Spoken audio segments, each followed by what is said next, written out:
જળ ચેતન. લેખક હરકિશન મહેતા. ચેપ્ટર 20. માણસ સમયને કાંડે બાંધીને ફરતો થયો, તેને કારણે સમયથી એ વધુને વધુ બંધાતો ગયો. સમયની ગતિ તો સદા એ જ રહે છે, પણ સંજોગો અનુસાર માણસને સમયની ગતિ ક્યારેક અતિ મંદ લાગે છે તો કોઈક વાર બહુ ઝડપી લાગતી હોય છે. હોસ્પિટલની પછવાડે આવેલા ડૉક્ટર ક્વાર્ટર્સમાં 5 માળના ઊંચા મકાનના 3જા માળની બારીને વારંવાર તાકી લેતો ચિંતન સામેની ફૂટપાથ પર બત્તીના થાંભલા નીચે લટાર મારતો સમયની ગતિ માપ્યા કરતો હતો. ન્યુરોલોજીસ્ટ ડૉક્ટર પંડ્યા સાહેબે 8 વાગે ઘેર આવી જવાનું કહેતી વખતે ધીરજ રાખવાની ટકોર કરેલી, ત્યારે જ ચિંતને મનમાં ગાંઠ વાળી લીધી હતી કે 8 વાગ્યા પહેલાં તો જવાનું નથી, કદાચ 5-7 મિનિટ મોડા પડવા જેટલી ધીરજ રાખીશ. મન 8 વાગવા માટે ઉતાવળું ન થઈ જાય એટલા ખાતર જનરલ વોર્ડના દર્દીઓમાં એક ચક્કર મારી આવ્યો. સાંજનું છાપું ઉપર છેલ્લું વાંચી લીધું હોવા છતાં ફરીવાર તેના પાના ફેરવી ગયો. નવી ભરતી થયેલી સિસ્ટર દોશીને હોસ્પિટલ અંગે ઉપયોગી માહિતી આપવામાં 15 મિનિટ વિતાવી નાખી. છતાં કાંડા ઘડિયાળના કાંટા સીધી લીટીમાં 6 વગાડીને અટકી ગયા હોય એવી બેચેની વર્તાવા લાગી. ત્યારે જમી લેવા માટે તેણે ઘરનો રસ્તો પકડ્યો. ચાલીને જાઓ તો વાર લગાડી શકાય એવા ખ્યાલથી ટેક્સી ન પકડી. પગ એટલી ઉતાવળે ઉપાડ્યા કે ચાલવાને બદલે જાણે દોડતો હોય. બા, આજે જરા વહેલું જમવું છે. 8 વાગ્યે પંડ્યા સાહેબને ઘેર પહોંચી જવું છે. સાંભળીને યશોદાબેન પણ થોડીવાર તેને જોઈ રહ્યા હતા. 8 વાગે પહોંચવાનું છે ને, તેમાં શ્વાસભેર કેમ દોડી આવ્યો? રોજની જેમ 7 વાગે જમવા બેસીશ તોય આરામથી 8 વાગે પહોંચી જવાનો. હજુ 6:15 પણ ક્યાં વાગ્યા છે? એ 6:15ના 7:15 માંડ વગાડી થાળીમાં જે પીરસાયું એ જમી લઈને ચિંતન દાદર ઉતરતો હતો ત્યારે યશોદાબેને મજાકમાં દીકરાને કહેલું, આજકાલ તારી જીભે પંડ્યા સાહેબનું નામ દિવસમાં 10-12 વાર સાંભળવા મળે છે. એ કેટલા નિષ્ણાંત છે કે કેવા માયાળુ છે, ગરીબ દર્દીઓ પ્રત્યે કેવી દયા દાખવે છે અને મગજના દરેક કેસ પાછળ દિવસ રાત જોયા વિના કેટલો સમય આપે છે એ બધું કહ્યા કરે છે. પણ તું એમનો કેટલો બધો સમય બગાડે છે એનો વિચાર કરે છે ખરો? હોસ્પિટલમાં તો એમનું માથું ખાધા કરે છે. હવે એમને ઘેર જઈને મગજમારી કરવા માંડી. એમાં મગજમારી શેની બા? પગથિયા ઉતરવાની ઉતાવળમાં તેને કહ્યું. મગજની ચર્ચા કરવામાં પંડ્યા સાહેબને ક્યારેક મગજમારી જેવું લાગતું નથી. એમને નહીં તો ઘરવાળાને તો લાગતું હશે ને. ત્યારે 4 પગથિયા ઉતરેલા ચિંતનને થોડું રોકાઈ જવું પડ્યું. હા, સુલોચના આંટી અમારી મગજમારીથી ક્યારેક તંગ આવી જાય છે ખરા. એકવાર તો આંટીએ મને કહી દીધું હતું કે છોકરા, તારા આ સાહેબને રવાડે ચડવાનું રહેવા દે. માણસનું મગજ એટલું બધું અટપટું છે કે એના વિશે જેમ વધારે જાણીશ એમ વધારે અટવાતો જઈશ. પંડ્યા સાહેબના પત્નીએ આવું કહ્યું ત્યારે તેં શું જવાબ આપ્યો ચિંતન? પૂછતા યશોદાબેન દાદરાના કઠોળા નજીક આવી ગયા હતા કે પછી તને કોઈ જવાબ જડ્યો ન હતો? નહીં બા, મારે જવાબ શોધવો જ પડ્યો ન હતો. મરક હસતા ચિંતને માને સંભળાવી દીધેલું. મારા પહેલાં સાહેબે જ ઘરવાળાને જવાબ આપી દીધો કે જે લોકો તારી જેમ મગજનો બિલકુલ ઉપયોગ જ ન કરતા હોય એ સીધી વાતમાં પણ અટવાઈ જ જતા હોય છે. ખરેખર પંડ્યા સાહેબે પત્નીને આવો કોઈ જવાબ આપ્યો ન હતો, પણ પોતે ઉપજાવેલો જવાબ માને સંભળાવીને ઘેરથી નીકળી ગયો હતો. બહુ ધીરજ રાખવા છતાં 7:45 પહેલાં પંડ્યા સાહેબના ઘર પાસે પહોંચી ગયો ત્યારે મનને ટપાર્યું. કોઈ ઘટના એના નક્કી થયેલા સમય પહેલાં બનતી નથી અને નિર્ધારિત સમય કરતાં એક ક્ષણ મોડી પણ કોઈ ઘટના ઘટતી નથી. પછી આવી ઉતાવળ શું કામ? હજુ તે મોસ્કોથી માત્ર જવાબ જ આવ્યો છે. જવાબ આપનાર પોતે ક્યાં આવ્યા છે? અરે, મોસ્કોથી જ શું કામ? England, America, France, Switzerland, Sri Lanka, Pakistan બધેથી જગતના ટોચના ન્યુરોલોજીસ્ટ આવવાના છે. એને માટે પણ 2 મહિના ધીરજ ધરવી પડે એમ છે. ના, 2 મહિના ઉપર 1 દિવસ. 24 જૂને મુંબઈમાં વર્લ્ડ ન્યુરોલોજીસ્ટ કોંગ્રેસ ભરાવાની છે. એની જાણ પંડ્યા સાહેબે પોણા 2 વર્ષ પહેલાં કરી. ત્યારથી જ ચિંતન દિવસો ગણતો થઈ ગયો હતો. પોતે ભલે 1 વર્ષ મોડો ડૉક્ટર થાય, પણ આ કોંગ્રેસ 1 વર્ષ વહેલી ભરાઈ જાય તો કેવું સારું. એવો બાલિશ વિચાર પંડ્યા સાહેબ સાંભળી ગયા ત્યારે હસી પડ્યા હતા. અરે ભાઈ, તું વરસની વાત કરે છે, પણ 1 મહિનોએ વહેલી ન ભરી શકાય. કોંગ્રેસમાં ભાગ લેવા આવનારા આ બધા મગજના ખા સાહેબોના પ્રોગ્રામ 2 વર્ષ અગાઉથી નક્કી થઈ જતા હોય છે. આ કાંઈ કોંગ્રેસ પાર્ટીનું અધિવેશન થોડું છે કે ગમે ત્યારે યોજો એટલે બધા દોડ્યા આવે. મોસ્કોના ડૉક્ટર ગોર્કી તો વર્લ્ડના નંબર 1 ન્યુરોલોજીસ્ટ ગણાય છે, છતાં આજ સુધી રશિયાની બહાર પગ મૂક્યો નથી. આ તો ભારતમાં કોંગ્રેસ યોજાઈ રહી છે એટલે નિમંત્રણ સ્વીકારી લીધું અને તને ખાનગીમાં કહી રાખું, રશિયાના ડૉક્ટર આવવાના છે એટલે તો બીજા દેશના ન્યુરોલોજિસ્ટ ફટાફટ આવા તૈયાર થઈ ગયા. જોઈએ તો ખરા, મગજના જાદુગર ગણાતા આ ગોર્ગી કેવા? હજુ સુધી આ ગોર્ગીનો ફોટો સુદ્ધા અમેરિકામાંથી કોઈએ જોયો નથી.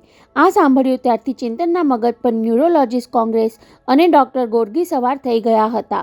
અત્યાર સુધી એના મગજમાં એક જ સવાલ ઉઠતો, ક્યારે તુલસી ભાનમાં આવશે? પણ ત્યાર પછી એ સવાલનું સ્થાન ડૉક્ટર ગોર્કીએ લઈ લીધું હતું. ક્યારે આ ગોર્કી સાહેબ મુંબઈ પધારશે? 6.25 મહિના પહેલાં ફાઇનલ MBBSનું રિઝલ્ટ આવ્યું. તેના બીજા દિવસે ચિંતને સામે ચાલીને ડૉક્ટર પંડ્યા પાસેથી કોંગ્રેસનું કામ માંગી લીધું હતું. સર, હું કાંઈ ખપમાં આવી શકું તો મને આનંદ થશે, બીજું કાંઈ નહીં તો આ બધા મહાનુભાવો ડૉક્ટરને પત્ર લખાય એ ટપાલ પોસ્ટ કરવાનું સોંપશો તો એને હું મારું અહોભાગ્ય માનીશ. ચિંતન, તું વાત જ એવી રીતે કરે છે કે તને કોઈ વાતની ના જ નથી પાડી શકાતી. એવી પ્રેમાળ ટકોર સાથે ડૉક્ટર પંડ્યા તેને કામ સોંપવા લાગ્યા હતા. 3 મહિના અગાઉ રશિયન ડૉક્ટર લિયો ગોર્કીનું સરનામું હાથમાં આવ્યું ત્યારે ચિંતનના મગજમાં ઝબકારો થયો.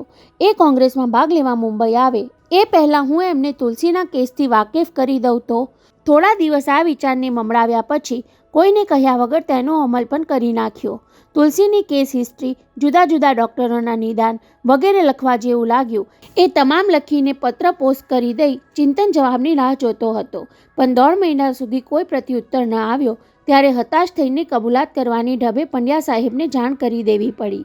સર, તમને પૂછ્યા વગર મેં આ દોડડાપણ કર્યું હતું. મને ત્યારે વિચાર નહીં આવ્યો કે મારા જેવા સાવ અજાણ્યા માણસને આવા મહાન ડૉક્ટર જવાબ શું કામ આપે. કહીને ઓશિયાળા અવાજે પૂછ્યું હતું, સર, હવે શું કરવું? જવાબમાં ચિંતને પંડ્યા સાહેબનો ઠપકો સાંભળવાની માનસિક તૈયારી રાખી હતી, પણ તેને બદલે જુદું જ સાંભળવા મળ્યું. તુલસીના કેસ બાબત ડૉક્ટર ગોર્કીએ લખવાનું હું પોતે જ ઘણા વખતથી વિચારતો હતો. લખતા પહેલાં તે મને પૂછ્યું હોત તો કહે કે એમની સાથે પત્ર વ્યવહાર રશિયન ભાષામાં કરવો જોઈએ. ડૉક્ટર ગોર્કી મગજશાસ્ત્રમાં જેટલા પારંગત છે એટલા મગજના ધૂની છે. એમને માટે કહેવાય છે કે એ ક્યારેક બાળક બની જાય તો કોઈક વાર પાગલની જેમ વર્તે છે. તો સર, તમે તુલસી બાબત પત્ર લખો ને. કદાચ એમના મનમાં ભગવાન વસે અને તુલસીનો કેસ હાથમાં લઈ લે તો? રશિયનના મનમાં ભગવાન વસે એવો વાક્ય પ્રયોગ બરાબર નથી, પણ માનવીની કરુણતા પ્રત્યે એમના મનમાં જરૂર પ્રેરણા જાગે છે, કહીને પંડ્યા સાહેબે ચિંતનને ધરપત આપી હતી. 2-4 દિવસમાં જ હું તેમને તુલસી બાબત લખી નાખું છું, બસ. એમનું એ વાક્ય ત્યારે નાસ્તિક ચિંતનને ભગવાનના વરદાન જેવું વહાલું લાગ્યું હતું. અને સાંજે ડૉક્ટર પંડ્યા સાહેબે રશિયાથી જવાબ આવી ગયાની જાણ કરી ત્યારે તો સ્વર્ગ હાથવેટમાં હોય એવી અનુભૂતિ થઈ હતી. અરે ચિંતન, અહીંયા કેમ ઊભો છે? બાજુમાં ટેક્સી આવીને ઊભી રહી ગઈ ત્યારે જ ચિંતનને ભાન થયું કે પોતે સ્વર્ગમાં નહીં પણ પૃથ્વીની ફૂટપાથ પર ડૉક્ટર પંડ્યા સાહેબના ઘરની સામે સમય વિતાવવા ઊભો છે અને ટેક્સીમાં બેઠેલા પંડ્યા સાહેબ પોતે જ તેને તાકી રહ્યા છે. મને એમ કે 8:15 વાગી ગયા એટલે તું ઘેર પહોંચીને મારી રાહ જોતો હોઈશ. 8:15 વાગી ગયા. આંચકા સાથે ચિંતને ડાબા હાથના કાંડાનું ઘડિયાળ ઊંચું કર્યું તો ઘડિયાળમાં 8:15 પર 2 મિનિટ થઈ ચૂકી હતી. થોડી વાર પહેલાં પોતે સમય વિતાવવાના ફાંફા મારતો હતો અને અચાનક મનગમતા વિચારે ચડી ગયો ત્યારે સમય ક્યાં ચાલી ગયો તેનું ભાન જ ન રહ્યું. ચાલ બેસી જા, કહી પંડ્યા સાહેબે ટેક્સીનું બારણું ખોલી સીટ પર આગળ ખસીને જગ્યા કરી આપી. ત્યારે સાહેબનું ઘર સામે જ હોવા છતાં 2 ડગલા માટે એની જરૂર નથી એવો વિવેક કરવાનું ચૂકી ગયો. ઘેર જઈને બેઠો હોત તો રીટાની કંપની મળત ને. ટેક્સીમાંથી ઉતરી લિફ્ટમાં જતાં ડૉક્ટર સાહેબે કહ્યું, રીટા 2 દિવસ માટે હોસ્પિટલથી આવી છે. એ મને કહ્યા કરે છે કે હું ઘેર આવું ત્યારે વહેલા ઘેર આવી જવાનું, પણ તું જ કહે કોંગ્રેસની મીટિંગ છોડીને ઘેર આવવાનું ક્યાંથી બને? સાચી વાત છે સર, કહી 3જા માળે પંડ્યા સાહેબની પાછળ લિફ્ટમાંથી બહાર નીકળતા ચિંતને ઉમેર્યું, અત્યારે મને તમારી સાથે જોઈને રીટાબેનને થશે કે આ લપ ક્યાંથી આવી. પપ્પા સાથે નિરાતે બેસવા નહીં મળે. નહીં, રીટા એની મમ્મી જેવી નથી. ડૉક્ટર સાહેબે ડોરબેલ દબાવી વાત ચાલુ રાખી. ઇન્ટેલિજન્ટ કંપની એને ગમે છે, પણ અલ્યા ચિંતન, તું રીટાબેન છે એનો કહે છે? તારાથી એ 3 વર્ષ નાની છે. તું MBBS ડૉક્ટર થઈ ગયો અને એ હજુ MAનું કરે છે. મારી પુત્રી છે એટલે વધારે પડતું માનબાન નહીં આપવાનું. ત્યાં દરવાજો ઉઘડ્યો. પુત્રીને બદલે સામે પત્નીને જોઈ ડૉક્ટર સાહેબથી બોલાઈ ગયું, સુલુ તું? મને એમ કે રીટા, તમારી લાડકી તો 6ના શોમાં બહેનપણી સાથે ફિલ્મ જોવા ગઈ, કહી ડૉક્ટર પત્નીએ ચિંતનને આવકાર આપ્યો. આવ ચિંતન, તારા સાહેબે મુંબઈથી ફોન કરીને કહ્યું કે ચિંતન આવે તો બેસાડજો. મને 15 મિનિટ મોડું થઈ ગયું છે, પણ તુંય મોડો પડ્યો. નહીં આંટી, હું. ચિંતનને આગળ કાંઈ સૂઝ્યું નહીં એટલે ડૉક્ટરે કહી દીધું. એ મારી રાહ જોતો નીચે ઊભો હતો. હા ભાઈ હા, સાહેબની વાટ જોઈને નીચે જ ઊભા રહો ને, સુલોચનાબેને લાડથી કહ્યું. અમારા જેવા કટાયેલા મગજવાળા સાથે મગજમારી કરવામાં શું મજા આવે? નહીં આંટી, એવું નથી. દિવાનખંડમાં સોફા પર બેઠક લેતા પહેલાં ચિંતને કહ્યું, મારી બા મને ઘણીવાર ટોકે છે, વારંવાર સાહેબને ઘેર જઈને એમના ઘરવાળાને પરેશાન નહીં કર. તો મારે તારી બાને એકવાર મળવું પડશે. સુલોચનાબેનના મનમાં હતું એ હોઠે આવી ગયું. યશોદાબેનને મારે કહેવું છે કે તમારો દીકરો અમને પસંદ પડી ગયો છે, કહીને એમણે વહાલ સોયું સ્મિત ફરકાવ્યું કે ચિંતનને શરમાઈને નીચે જોઈ જવું પડ્યું. તું બેસ ચિંતન, હું જરા હાથમાં ધોઈને આવું, કહેતા ડૉક્ટર અંદર ચાલ્યા ગયા અને હું તમારા બંને માટે શરબત બનાવી લાવું, કહી સુલોચનાબેન રસોડા તરફ આગળ વધ્યા. ત્યારે દિવાનખંડમાં એકલો પડેલો ચિંતન બીજું બધું ભૂલી જઈ ફરી ડૉક્ટર ગોરકીના વિચારે ચડી ગયો. સાહેબના પત્રના જવાબમાં એમણે શું લખ્યું હશે? કેવી આશા આપી હશે? પાછો ક્યાં ખોવાઈ ગયો ચિંતન? 5 મિનિટમાં ડૉક્ટર ગોરકીના પત્રનું કવર લઈને ધીમા પગલે પંડ્યા સાહેબ દિવાનખંડમાં દાખલ થયા. છતાં ચિંતને ઊંચે નહીં જોયું. ત્યારે એમણે કહ્યું, ક્યારેક તું બહુ ઊંડા વિચારમાં ગરકાવ થઈ જાય છે, ત્યારે આસપાસનું ભાન ભૂલી જાય છે, કંઈ એની બાજુમાં ગોઠવાઈ ગયા. તારા નામ પ્રમાણે ચિંતનમાં મગ્ન રહેતો હોય તો વાંધો નહીં, પણ ચિંતા કરવાથી મગજની શક્તિને ઘસારો લાગે છે, એ યાદ રાખજે, કહેતા પંડ્યા સાહેબ લાંબા પરબીડિયામાંથી કાગળ કાઢતા દેખાયા. ત્યારે ચિંતનની આતુર આંખોમાં ઉત્તેજના અંજાઈ ગઈ. શું લખે છે ગોરકી સાહેબ? કહી વિવેક ચૂકી જઈને પત્ર લેવા માટે તેણે હાથ લંબાવ્યો. એટલે એની અધીરાઈ પર હસતા ડૉક્ટર પંડ્યાએ વિના સંકોચે તેના હાથમાં કાગળ ધરી દીધો. વાંચી શકે તો વાંચ. પત્રની ગળી ઉઘાડી લખાણ પર ધીરજ નજર દોડાવતા ચિંતને ભોંઠા પડી જવું પડ્યું. પત્રની લિપિ રોમન હતી, પણ ભાષા અંગ્રેજી નહીં, ફ્રેન્ચ હતી. લાવ, હું વાંચી સંભળાવું, કહી મરક મરક હસતા પંડ્યા સાહેબે તેના હાથમાંથી પત્ર લઈ લીધો. 2.5 વર્ષ પેરિસ રહી આવ્યો છું, એટલે ફ્રેન્ચ ભાષાનો થોડો મહાવરો છે. પણ સર, રશિયન ડૉક્ટરનો પત્ર ફ્રેન્ચ ભાષામાં? એ જ તો રશિયાના મહાનુભાવોની ખૂબી છે. ચશ્માના કાચ સાફ કરીને ફરી આંખ પર લગાડતા પંડ્યા સાહેબે કહ્યું, મારા પત્રનો ડાયરેક્ટ જવાબ આપવાને બદલે પેરિસના ફ્રેન્ચ ડૉક્ટર મિત્ર મારફત એમણે જવાબ પાઠવ્યો. મોકલનાર તરીકે કવર ઉપર પણ ફ્રેન્ચ ડૉક્ટર માઇકલ રૂઝનું નામ સરનામું છે. જગતના મહાન ન્યુરોલોજિસ્ટ ડૉક્ટર ગોરકી ધૂની નહીં, ભેદી પણ લાગે છે, કહી ડૉક્ટર પંડ્યાએ પત્ર પર દ્રષ્ટિ સ્થિર કરી.